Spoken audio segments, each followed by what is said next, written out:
So what do you have in your handbook? Again, having an about us, our history, our vision, our mission statement. Those are great things to have in the handbook that lays out things about your company. You may include information about your corporate mission or philosophy, what you stand for. Other things would be defining the employee relationship. Most states have an at-will doctrine or at-will philosophy, and including that statement that the employee is at will is really helpful to clarify that the handbook is not a contract of any kind, which can be a problem. We'll talk about that a little bit later, to have in your handbook that, clearly defines that.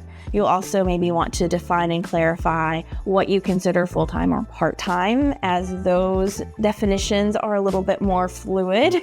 With certain exceptions, such as the Affordable Care Act. But for a lot of times, the company can define what they consider full-time, what they consider part-time, and if there are certain policies or benefits that apply and how those apply. So you can define that. You want to have good information on, following other federal regulations like exempt or non-exempt positions, and you can lay all of that out in your handbook. It's also good to provide notices of certain rights and responsibilities, federal and state and local regulations that may apply to you. So that would have things like maybe if you're covered by Americans with Disabilities Act, the ADA, if you are a larger employee of 50 employees or more, if you're covered by the Family and Medical Leave Act or FMLA, you may include something on your COBRA rights notification for employees that have healthcare. You might have information about OSHA, occupational health and safety, how to report workplace accidents, details on harassment policies and things like that. Those are really good things to include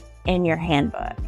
And there are lots of sample policies out there, and there's, even within some of these policies that or federal regulations that have very, defined parameters, there are room for you to work within that parameters on how your particular company wants to handle things. So there's a lot of flexibility when you're building a handbook to what to include, what you need to include, and how you're going to operate within those requirements.